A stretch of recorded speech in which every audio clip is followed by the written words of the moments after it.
Karena kunci sebuah kesuksesan adalah dengan bersabar, gitu. Sabar dan tawakal menghadapi ini semua. Yang aku ingat, dengan segala macam musibah, dengan segala macam ujian atau apapun itu, yang aku ingat adalah satu, Tuhan. Sumbernya di satu titik, yaitu Tuhan, yaitu Allah. Jadi artinya jeripayah kita ini tidak mengkhianati hasil, begitu.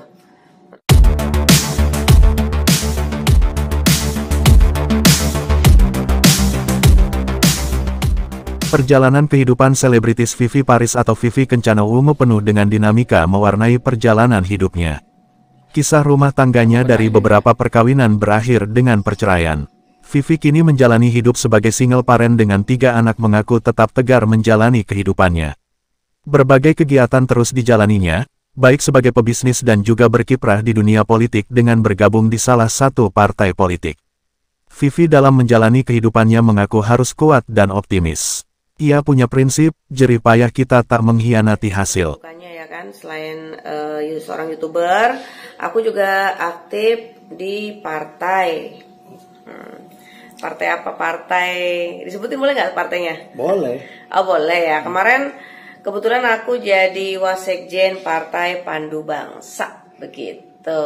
Ya, karena memang belum saatnya lolos gitu, jadi ya istirahat dulu. Tapi memang aku tetap akan berkecimpung di dunia politik nantinya, begitu. Nah sekarang kalau ngikut gitu, atur waktu bagi anak-anak gimana sih? Kalau untuk anak-anak sih pastinya gini, seorang ibu itu kan udah naluri keibuannya ada gitu. Jadi memang udah secara kodratnya ngurus anak tuh ada timing ya, misalnya oh ya pagi sekolah, waktunya makan, waktunya sekolah, waktunya kursus private, waktunya ngaji, itu ada. Jadi aku tuh nggak merasa kesulitan atau nggak merasa berat juga dalam membagi waktu. Anak 3 loh ya kan, dengan kondisi aku anak 3 gitu, aku harus bagi-bagi semuanya itu waktunya dengan timing yang pas gitu. Jadi ya semuanya jadi berjalan gitu tanpa adanya kekurangan kasih sayang dari seorang ibu atau bapak gitu. Karena kan notabene aku single parent ya. Jadi ya memang aku berperan sebagai ayah juga bagi anak-anak, berperan juga sebagai ibu juga dari anak-anak pastinya gitu. Kalau untuk ke syuting ya, kalau bicara untuk syuting ke arah sana, ini kan udah mulai serius nih ya kan, berkarir ya. Kalau udah mulai ke arah yang lebih serius ya pastinya kan ada suster yang bantuin gitu. Nah kalau sekarang kan memang belum ke arah yang lebih serius, belum ke arah sana. Jadi ya mesti aku handle sendiri dulu, karena memang anak-anak juga ngerasa pengen dihandle sama maminya sendiri dibanding sama suster gitu. Karena kan pastinya kasih sayang suster dengan kasih sayang seorang ibu berbeda rasanya gitu. Kasih sayangnya berbeda juga. Jadi anak-anak juga ngerasa nyaman kalau diurusin dengan maminya gitu. Karena memang orang-orang ya kayak siapa, Nikita Willy juga kan ngurus anaknya juga tuh sendiri, seorang diri loh tanpa suster. Jadi ya memang aku terinspirasi. Kalau yang pasti sih di sini suka duka ya, suka dukanya mengurus anak itu ada ya kan. Yang pasti kalau sukanya apa ya, sukanya tuh ngelihat anak dengan tumbuh kembangnya, mereka bertumbuh berkembang dengan hasil jeripayahku sendiri, dengan hasil didikan aku sendiri, itu yang pasti kepuasan batin tersendiri gitu kan. Nah dukanya, yang namanya notabene setiap anak itu jenjang usia kan ada. Nah setiap usia anak-anak pasti berbeda tingkat hiperaktifnya gitu ya.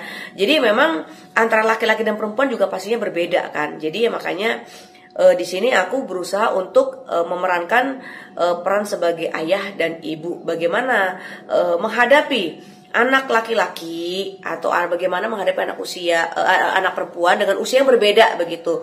Di sinilah suka dukanya ya pastinya ada gitu. Yang pasti sih seorang ibu sih merasa bahagia ya bisa membesarkan seorang anak, melihat tumbuh kembang anak pastinya bahagia banget. Itu bahagia banget yang tidak ada nilainya sama sekali dan tidak bisa dibandingkan dengan harta manapun yang ada di dunia begitu.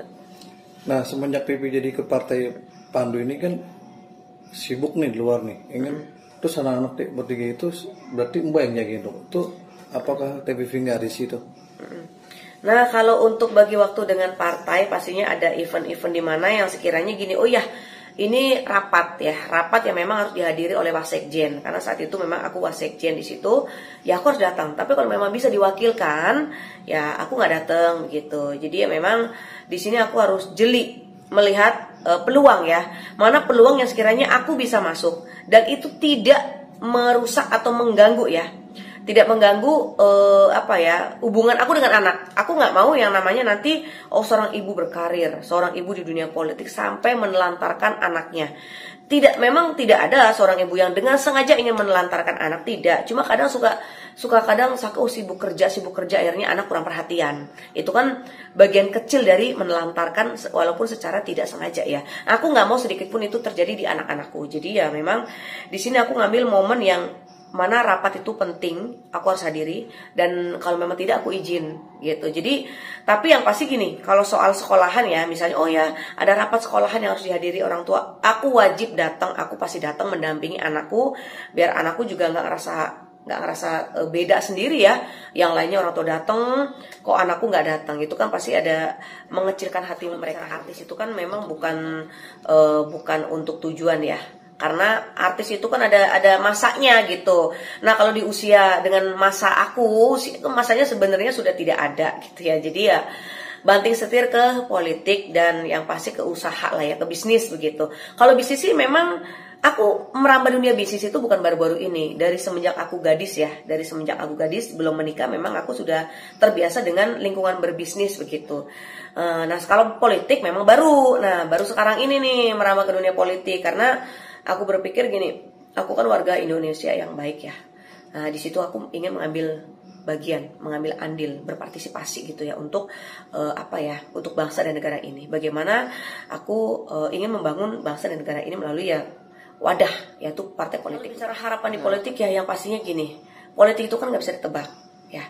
Yang pasti setiap masyarakat mengharapkan seorang pemimpin yang baik, pemimpin yang amanah dan jujur begitu ya. Jadi ya ingin ke arah sana gitu ya Pak. Jadi ya ingin Indonesia ini lebih baik lagi ya. Makanya aku ingin berpartisipasi di perpolitikan Indonesia. Yang pastinya menjadi seorang kader ya, tahapannya ya, stepnya menjadi seorang kader, seorang pengurus.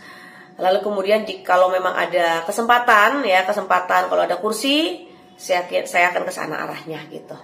Ingin mengikuti pemilihan pencalekan. Tapi kalau untuk pencalekannya misalnya apa nih gitu, DPRD atau DPR RI, ini belum tahu. Karena kan gini, aku pribadi mengukur kapasitas aku, nggak mau memaksakan memaksakan diri juga dengan kemampuan dan kapabilitas akunya gitu. Jadi ya belum tahu ambil yang mana. Yang pasti ingin ambil bagian itu. Untuk bisnis, kalau aku sih memang bisnisnya tuh nggak fokus ke satu bidang. Ada yang IT gitu ya, ada yang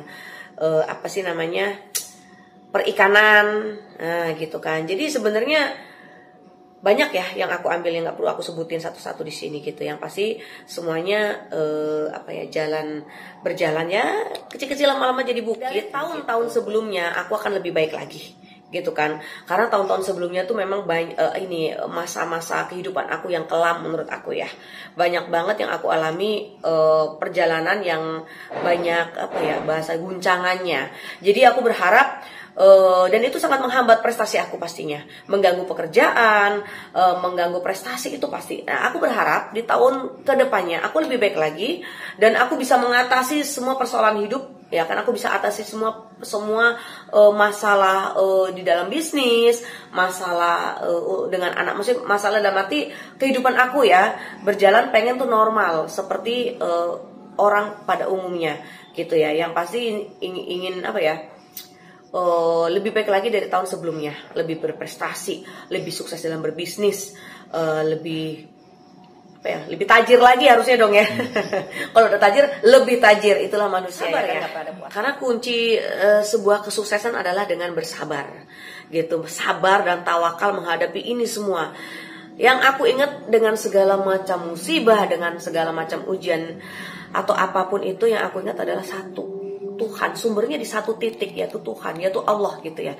Kalau Allah udah menguji hamba-hambanya, berarti Allah sayang dan cinta terhadap hamba tersebut. Jadi ya harus optimis, jangan pesimis. Aku hadapi semua, aku hadapi seorang diri, aku harus kuat ya kan. Dan pada akhirnya setiap permasalahan itu kan pasti ada keberhasilannya ya, ada endingnya. Kalau prinsip hidup tabur tuai, siapa yang menanam dia yang akan menuai. Jadi makanya kita optimis harus menjadi orang yang lebih baik lagi, lebih baik dan lebih baik, karena itu semuanya itu tidak akan sia-sia. Ya kan, sistem tabur tuai gitu.